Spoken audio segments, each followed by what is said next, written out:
Hello my dear student, welcome back to Aryan classes. Aryan ક્લાસીસમાં તમારું હાર્દિક સ્વાગત કરું છું. મારા દરેક વાલા વિદ્યાર્થીને જય શ્રી રામ.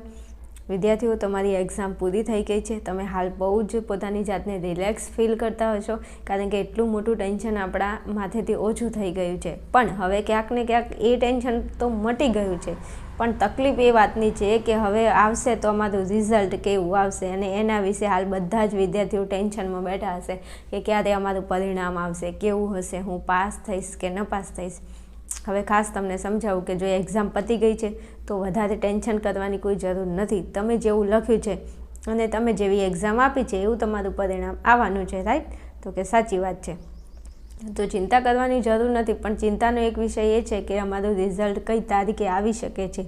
તો તમે આ પેપરનું કટિંગ જોયું હશે, ઘણા બધા વિડીયોમાં જોયું હશે, અને જો તમે પેપર વાંચો છો, ન્યૂઝ વાંચો છો, તો એમાં બી તમને ખ્યાલ હશે. પણ મારી જોડે સંકળાયેલા જે વિદ્યાર્થીઓ છે, જે ધોરણ 12ના વિદ્યાર્થીઓ છે, તો એમના માટે મારે આ વિડીયો બનાવવો જ પડે, કારણ કે મને ફોલો કરે છે અને મારા વિદ્યાર્થીઓ મારા માટે બહુ સહાનુભૂતિ ધરાવે છે.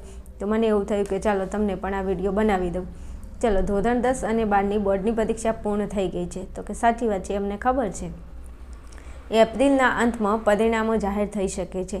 આપણો જે એપ્રિલ મહિનો છે, ચોથો મહિનો છે, તો ચોથા મહિનાના અંતમાં એટલે એના લાસ્ટ વીકમાં તમે જોઈ શકો છો તો આપણું પરિણામ આવી શકે છે. ધોરણ 12, ધોરણ 10 અને ધોરણ 12 આર્ટ્સ કોમર્સ દરેક જે પ્રવાહ છે એની વાત કરું તો તમે અહીંયા નીચે જોઈ શકો છો.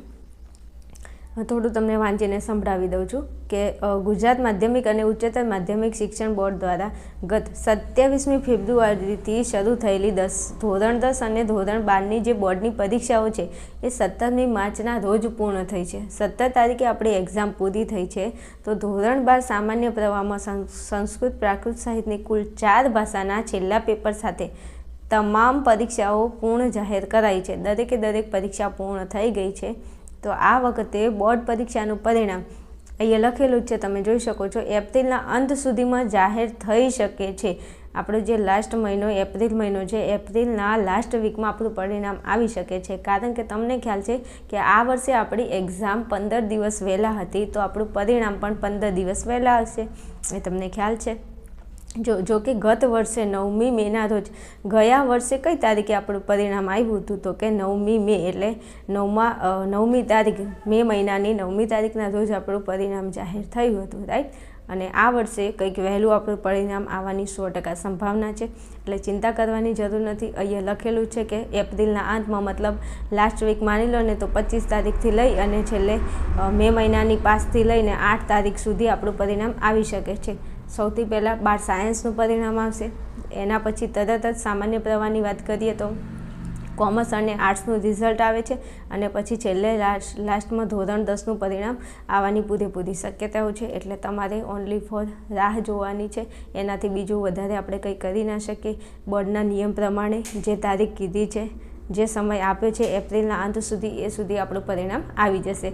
અને પરિણામને લઈને, તમારા રિઝલ્ટને લઈને કોઈ પણ નવી અપડેટ હશે તો ફટાફટ હું તમને વિડીયોના માધ્યમથી પ્રોવાઈડ કરી દઈશ. એટલે ખાસ તમે ચેનલની સાથે બન્યા રહેશો, ચેનલને સબસ્ક્રાઈબ કરીને રાખશો, જેથી કોઈ પણ નવો વિડીયો હોય તો એની નોટિફિકેશન તમને ફટાફટ મળી જશે. ઓકે, મારા કલે જાઓ.